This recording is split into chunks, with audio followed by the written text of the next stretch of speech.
નમસ્કાર વિદ્યાર્થી મિત્રો, આપણે ધોરણ 9 મેથમેટિકમાં પહેલું પ્રકરણ સમજવા માટે પ્રયત્ન કરી રહ્યા છીએ. આ વૈશ્વિક મહામારીમાં આપણે ઓનલાઈન એજ્યુકેશનના માધ્યમથી, યુટ્યુબના માધ્યમથી વિડીયો જોઈ અને શીખવા પ્રયત્ન કરીએ છીએ.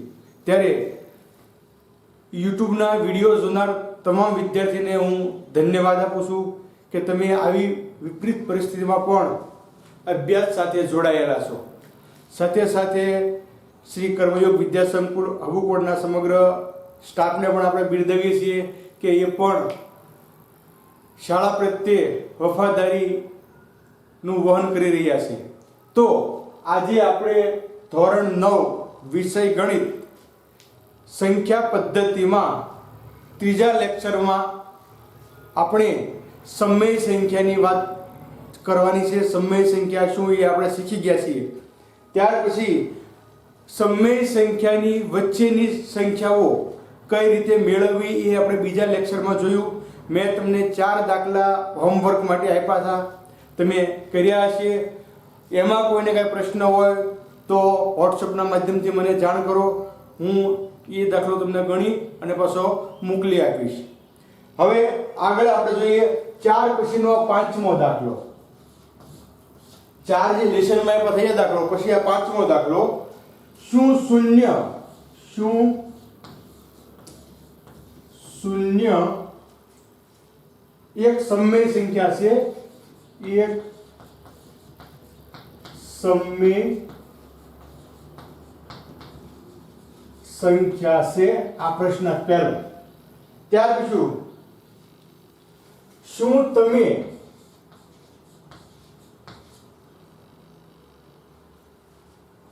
તેને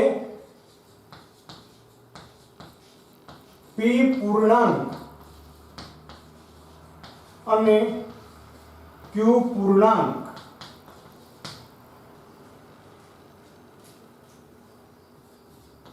હોય તેવા PQ માટે P/Q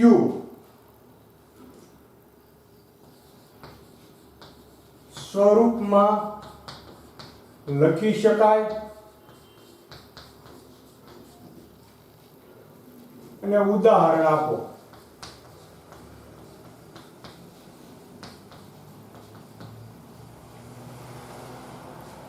તો અહીંયા સુધીની બાબતમાં આપણે જોયું કે શું શૂન્ય એક સમય સંખ્યા છે.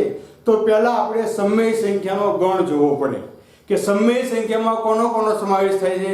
તો સમય સંખ્યામાં આપણે જોયું હતું કે પ્રાકૃતિક સંખ્યા, પૂર્ણ સંખ્યા, પૂર્ણાંક સંખ્યા, અપૂર્ણાંક સંખ્યા, આવી તમામ સંખ્યાનો સમાવેશ થાય છે. તો શૂન્ય જે છે એ પૂર્ણ સંખ્યા છે, એટલે સમય હોય જ તે. ખ્યાલ આવી ગયો? કેમ કે પ્રાકૃતિક સંખ્યા, પૂર્ણ સંખ્યા અને પૂર્ણાંક સંખ્યા બધી સંખ્યા સમય છે. આ મેં તમને લખાવેલું છે. એટલે આપણે જવાબમાં 3 જવાબ છે. પ્રથમ જવાબ કહી શકીએ કે હા, શૂન્ય સમય સંખ્યા છે. શું તમે તેને p પૂર્ણાંક અને q પૂર્ણાંક હોય તેવા p/q માટે pq સ્વરૂપમાં લખી શકાય? તો સમય સંખ્યા હોય એને pq સ્વરૂપમાં લખી શકાય. એટલે આપણે કહી શકીએ કે શૂન્ય ને pq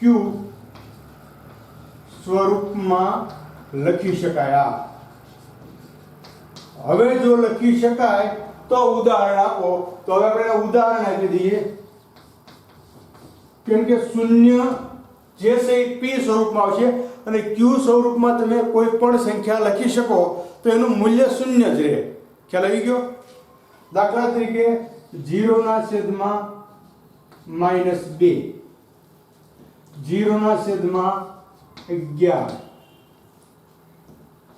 0/5, કોઈ પણ સંખ્યા તમે લખી શકો.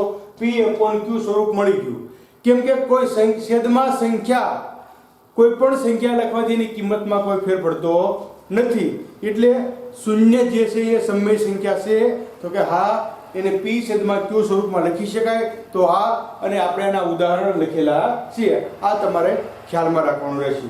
નેક્સ્ટ આગળ વધીએ તો અહીંયા સ્વાધ્યાય આપણો જે છે 1.1 એ પૂર્ણ કરીએ છીએ. હવે પછીની બાબત જે છે એ આપણે અસમય સંખ્યા વિશે વાત કરીશું.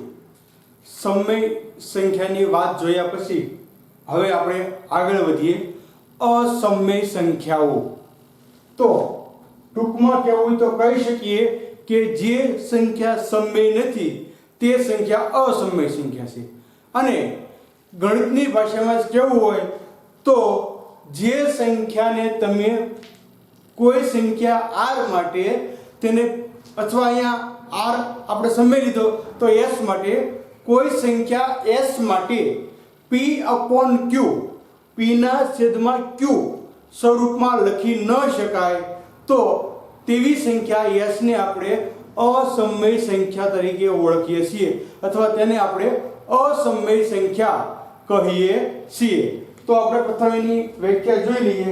તો જો સંખ્યા s માટે p અને q શૂન્યેતર સંખ્યા હોય, શૂન્ય સિવાયની, p અને q શૂન્યેતર સંખ્યા હોય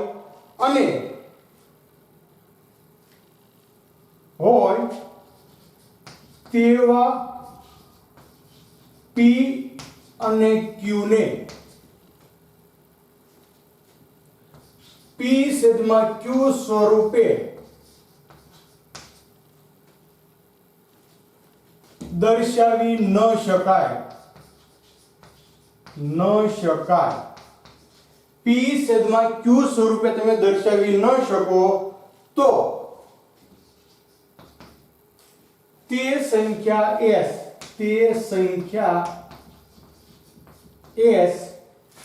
અસમય સંખ્યા છે.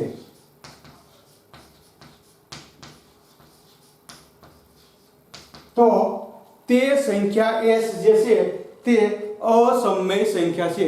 ટૂંકમાં p છેદમાં q p/q સ્વરૂપમાં તમે દર્શાવી ન શકો એટલે તે સંખ્યાને આપણે અસમય સંખ્યા કહીએ છીએ. તો સમય સંખ્યાની ઘોડી અસમય સંખ્યા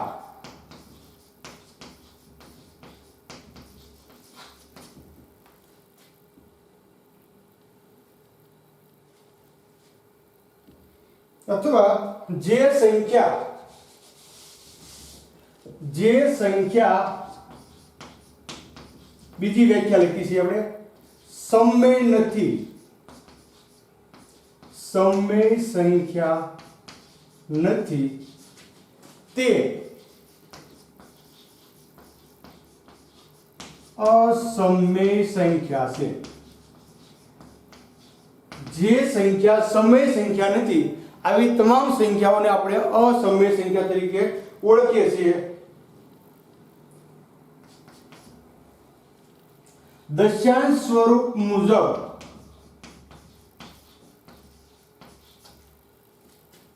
મુજબ જે સંખ્યા નું દશાંશ સ્વરૂપ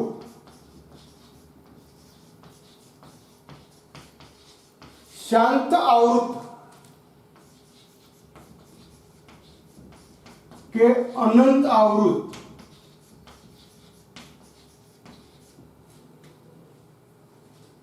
ન હોય તેવી સંખ્યાને અસમય સંખ્યા કહે છે.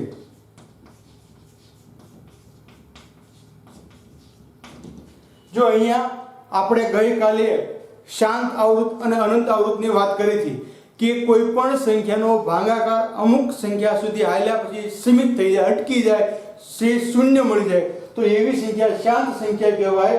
અને જે સંખ્યાનો ભાગાકાર અટકતો નથી પણ પુનરાવર્તિત થયા કરે છે એવી સંખ્યાને અનંત આવૃત સંખ્યા કહેવાય છે. પણ એ બે સંખ્યા ન હોય તેવી સંખ્યાને આપણે અસમય સંખ્યા કહીએ છીએ. દશાંશની ભાષામાં કેવું હોય તો અનંત અનાવૃત, આવૃત્તિ પર અનાવૃત. જે સંખ્યા અનંત અનાવૃત સંખ્યા છે આવી સંખ્યા અસમય સંખ્યા તરીકે ઓળખવામાં આવે છે. અને છેલ્લે અસમય સંખ્યાઓ પણ અસંખ્ય જોવા મળે છે. અસમય સંખ્યાઓ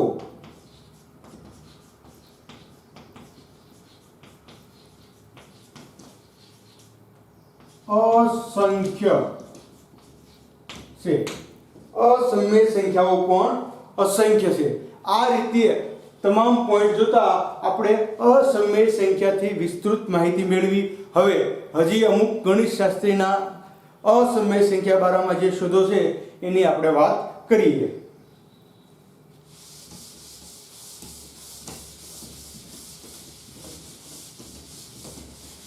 આને આ જ પોઈન્ટમાં આપણે આગળ વધીએ છીએ એટલે પોઈન્ટ બદલવાની જરૂર નથી.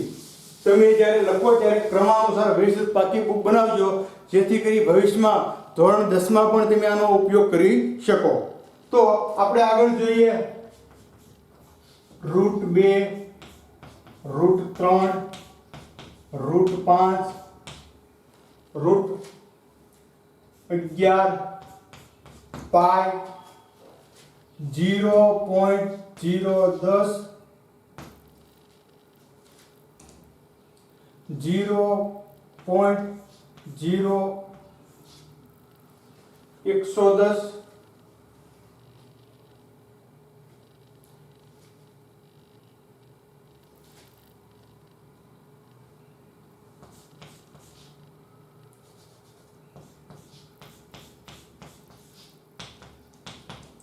આ તમામ સંખ્યાઓ અસમય છે. અસમય સંખ્યા જો અહીંયા તમે જોઈ શકો છો કે પુનરાવર્તિત સંખ્યા છે 0 આવ્યો પછી 1 પછી પાછો 1 પછી 0 પછી 1 1 1 ત્રણ વખત આવ્યો પછી પાછો 0 પછી ચાર વખત 1 આવ્યો એટલે પુનરાવર્તિત સંખ્યા કહી શકાય નહીં. ક્રમાનુસાર સંખ્યા તો પુનરાવર્તિત કહી શકાય. એટલે આ દશાંશ સંખ્યા જે છે એ અનંત અનાવૃત સંખ્યા છે એટલે જે સમય સંખ્યા નથી. કોઈ પણ સંખ્યાનું વર્ગમૂળ ન નીકળતું હોય આવી સંખ્યાને અસમય સંખ્યા કહેવામાં આવે છે. આમાં વચ્ચે ઘણી સંખ્યા આપણે લીધી, √7 ન લીધા, √6 ન લીધા, √8 ન લીધા, √9 પછી સમય સંખ્યા છે કેમ કે √9 નું વર્ગમૂળ કેટલું થઈ જશે 3. એટલે જે સંખ્યા પૂર્ણ વર્ગ સંખ્યા છે આ સંખ્યા પછી સમય સંખ્યા છે પણ જેનું વર્ગમૂળ નીકળતું નથી આવી તમામ સંખ્યાઓ અસમય સંખ્યા ગણવામાં આવે છે. તો આ પ્રમાણે આપણે જોઈએ તો √2 અસમય સંખ્યા છે.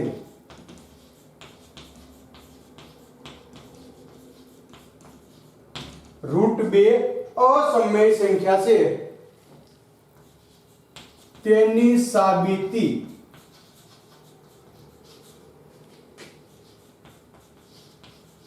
પાયથાગોરસના અનુયાયી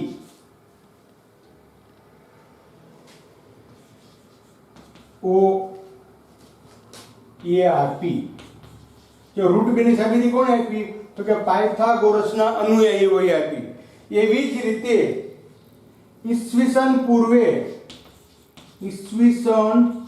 475 માં ઈસવીસન પૂર્વે 475 માં સાયરીનના નિવાસી, સાયરીન દેશ છે, નિવાસી થિયોડર્સ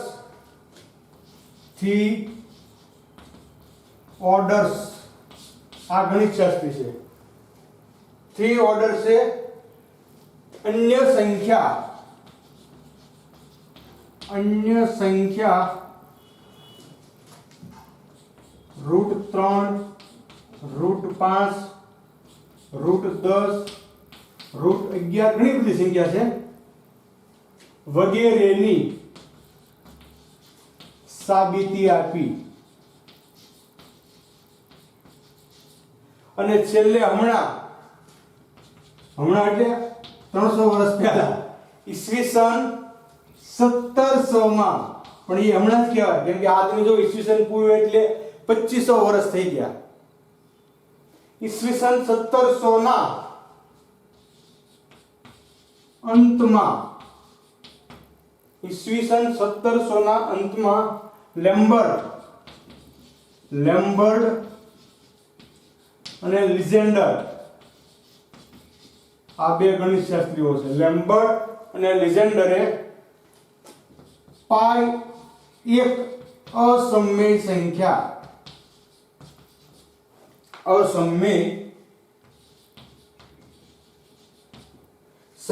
છે તે સાબિત કર્યું.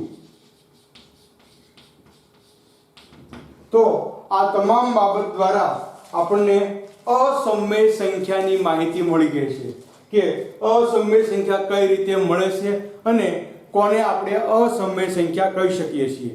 તો ફરી વખત રિપીટ કરું છું કે જે સંખ્યાને તમે કોઈ પણ સમય સંખ્યા s ના પૂર્ણાંક p અને q માટે તેને p/q સ્વરૂપમાં દર્શાવી ન શકાય તેવી સંખ્યાને અસમય સંખ્યા કહેવામાં આવે છે, અથવા જે સંખ્યા સમય નથી તેવી સંખ્યાને અસમય સંખ્યા ગણવામાં આવે છે. સાથે સાથે આપણે જે વાત જોઈતી કે દશાંશ સ્વરૂપમાં લખતા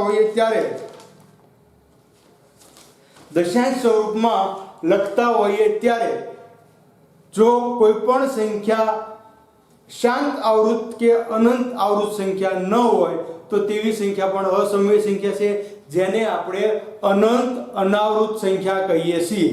અને અસમય સંખ્યાઓ પણ અસંખ્ય છે. √2, √3, √5, √11, પાઈ અને 0. સોરી, આ કાઢવું પડશે, ભૂલ ભાગ થઈ ગઈ છે.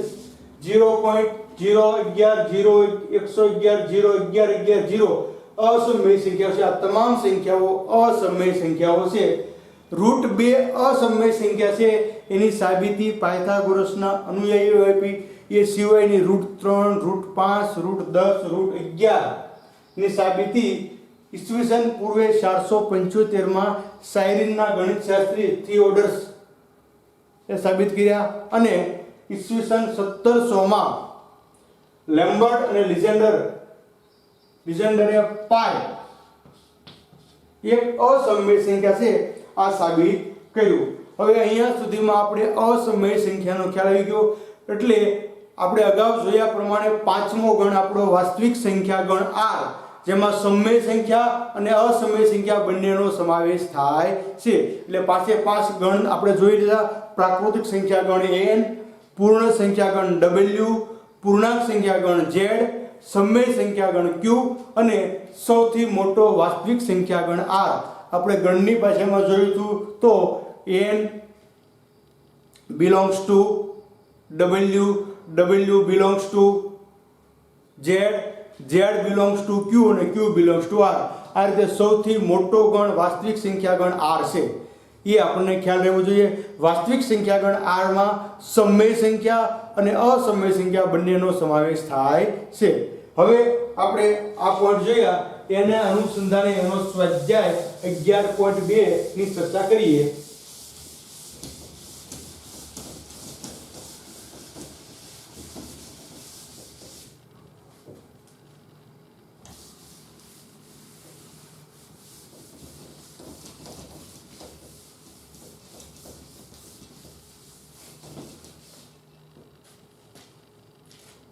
સ્વાધ્યાય 11.2. જો 11.1 માં 5 દાખલા આપણે જોયા હતા, આમાં પણ એટલા જ દાખલા હશે. જોઈએ આપણે તો પહેલો દાખલો, નીચેના વિધાનો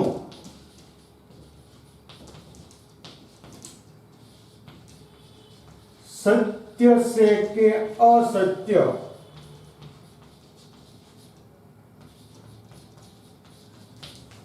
કારણ સાથે જણાવો.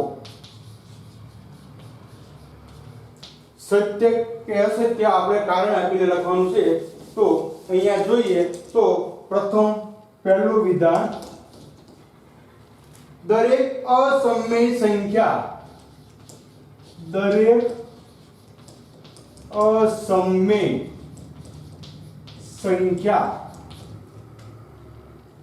એ વાસ્તવિક સંખ્યા છે, એ વાસ્તવિક સંખ્યા છે. તો હમણાં જ મેં તમને કીધું હતું કે સમય અને અસમય દરેક સંખ્યાનો સમાવેશ વાસ્તવિક સંખ્યા ગણવામાં થાય છે. તો અસમય સંખ્યા છે વાસ્તવિક સંખ્યા તો હોવાની જ, એટલે વિધાન આવશે સત્ય વિધાન. સત્ય વિધાન શા માટે? તો કહી શકીએ કારણ કે સમય અને અસમય સંખ્યાનો સમાવેશ વાસ્તવિક સંખ્યામાં થાય છે. સમય અને અસમય સંખ્યાનો સમાવેશ વાસ્તવિક સંખ્યામાં થાય છે. નેક્સ્ટ બીજો પોઈન્ટ આપણે જોઈએ, સંખ્યા રેખા પરનું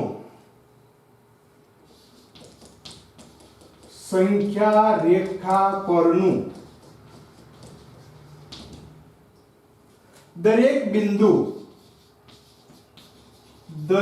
બિંદુ પ્રાકૃતિક સંખ્યા m માટે રૂટ m સ્વરૂપમાં હોય છે. રૂટ m સ્વરૂપમાં હોય છે. જો પ્રાકૃતિક સંખ્યા m માટે દરેકનું સ્વરૂપ રૂટ m માં હોય, તો દરેકનું સ્વરૂપ રૂટ m માં હોય આવું બની શકે નહીં. અમુક સંખ્યા રૂટમાં હોઈ શકે, પણ પ્રાકૃતિક સંખ્યા બધી રૂટ m માં મળી શકે નહીં. એટલે આપણે કહી શકીએ કે ભાઈ આ વિધાન જે છે કેવું છે? અસત્ય વિધાન છે. તો અસત્ય વિધાન શા માટે? તો દરેક પ્રાકૃતિક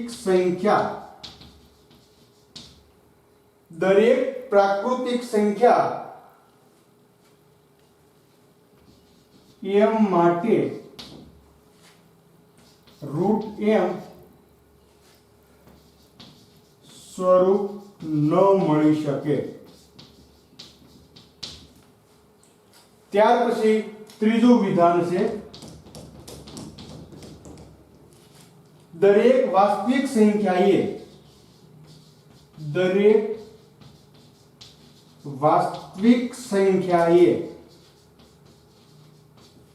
અસમય સંખ્યા છે.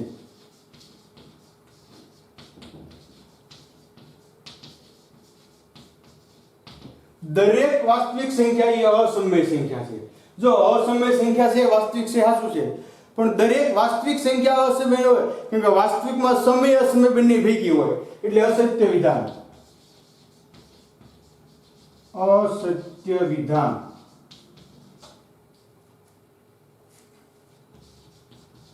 વાસ્તવિક સંખ્યા સમય સંખ્યા પણ હોઈ શકે અથવા છે. તેથી આ વિધાન જે છે એ અસત્ય આપણને જોવા મળે છે. તો આ રીતે આપણે તમામ વિધાનો સત્ય અસત્ય મેં તમને જે પોઈન્ટ લખાવ્યા છે અત્યાર સુધીના કુલ આપણે 5 પોઈન્ટનો અભ્યાસ કર્યો છે. ફરી રિપીટ કરવા હોય તો આપણે જોઈ શકીએ. પહેલો પોઈન્ટ આપણે જોયો તો વિવિધ ગણોનો. ત્યાર પછી બીજો પોઈન્ટ આપણે જોયો સમય સંખ્યાનો. ત્યાર પછી બીજો પોઈન્ટ આપણે જોયો સમય સંખ્યાનો. ત્રીજો પોઈન્ટ બે ભિન્ન સમય સંખ્યાઓ વચ્ચેની સંખ્યા, બે ભિન્ન સમય સંખ્યા વચ્ચેની સંખ્યા. અને ત્યાર પછી ચોથો પોઈન્ટ આપણે જોયો કયો? શાંત અને અનંત આવૃત સંખ્યા. ત્યાર પછી પાંચમો પોઈન્ટ જોયો આપણે અસમય સંખ્યા. આ પાંચે પાંચ પોઈન્ટના માધ્યમથી આપણે તમામ પ્રશ્નોનો જવાબ આપી શકીશું, જે તમારે ખાસ યાદ રાખવાના છે. વિદ્યાર્થી મિત્રો, ફરી રિક્વેસ્ટ સાથે કહું છું કે સંખ્યા પદ્ધતિ આમ નામ આનું આ જ પ્રકરણ તમારે 10મા પાછું આવશે, એટલે હવે શીખવા માટે પ્રયત્ન કરો, એ ખૂબ મહત્વનું છે. નેક્સ્ટ આગળ આપણે જોઈએ પહેલા દાખલાના 3 ખરા ખોટા આપણે જોયા અથવા સત્ય અસત્ય જોયા. હવે દાખલા નંબર બીજો.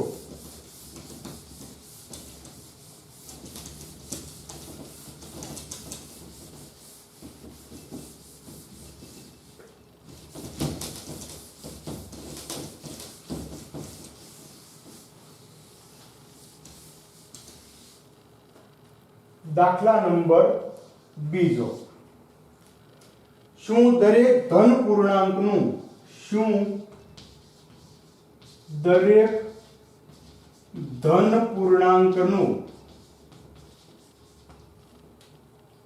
વર્ગમૂળ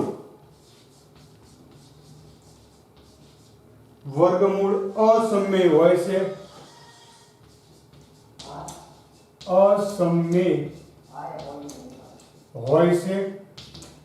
શું દરેક ધન પૂર્ણાંકનું વર્ગમૂળ અસમય હોય છે? જો ના, તો ઉદાહરણ આપો. અહીંયા દરેક સંખ્યા આપણે જોવાની છે.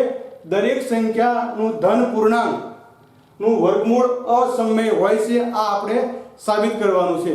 તો પ્રથમ આપણે જોઈએ કે દરેક ધન પૂર્ણાંક, કોઈ પણ ધન પૂર્ણાંક તમે લ્યો કે ભાઈ 1 લીધો તો 1 નું વર્ગમૂળ 1, 2 લીધા તો 2 નું વર્ગમૂળ √2, 3 લીધા તો 3 નું વર્ગમૂળ √3, 4 લીધા તો 4 નું વર્ગમૂળ √4 એટલે કે 2. તો અહીંયા આપણને ખ્યાલ આવશે કે આ બે અસમય સંખ્યાઓ છે, પણ આ 1 આ 2 આ અસમય સંખ્યા નથી, સમય સંખ્યા છે. એટલે આપણે કહી શકીએ કે દરેક ધન પૂર્ણાંકનું વર્ગમૂળ અસમય હોય છે, તો દરેક ધન પૂર્ણાંકનું વર્ગમૂળ અસમય હોતું નથી. ઉદાહરણ તો અહીંયા આપણે જોયા છે, સદા ફરી જોઈ લઈએ.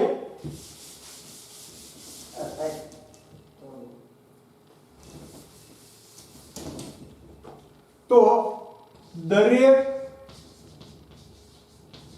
ધન પૂર્ણાંક નું વર્ગમૂળ અસમય સંખ્યા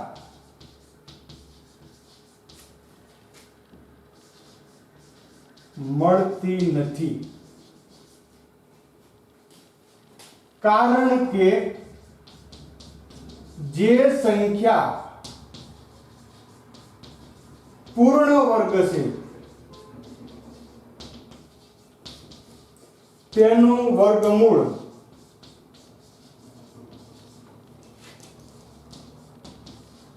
સમય સંખ્યા મળે છે. જે સંખ્યા પૂર્ણ વર્ગ છે એનું વર્ગમૂળ સમય સંખ્યા મળે છે. ઉદાહરણ આપણે જોઈએ તો √1 નું વર્ગમૂળ 1, √4 નું વર્ગમૂળ 2, √9 નું વર્ગમૂળ 3. આ રીતે જે પૂર્ણ વર્ગ સંખ્યા છે એનું વર્ગમૂળ આપણને પૂર્ણ સંખ્યા એટલે કે સમય સંખ્યા મળે છે. તો અત્યાર સુધીમાં વિદ્યાર્થી મિત્રો આપણે 5 પોઈન્ટનો અભ્યાસ કર્યો. 5 પોઈન્ટ તમે યાદ રાખજો. સાથે સાથે 2 સ્વાધ્યાયની વાત આપણે કરી છે, જે એકદમ શોર્ટલી પ્રશ્નો છે, સમજના પ્રશ્નો છે, કૌશલ્યના પ્રશ્નો છે, ગણતરીના પ્રશ્નો નથી. એટલે એ બાબત તમારે લક્ષ્યમાં રાખવાની. અને બીજી બાબત આપણે હવે પછીના લેક્ચરમાં જે છે એ કોઈ પણ વર્ગમૂળ વાળી સંખ્યાનું સંખ્યા રેખા પર નિરૂપણ અથવા વર્ગમૂળ કુંતલની રચના વિશે વાત કરીશું.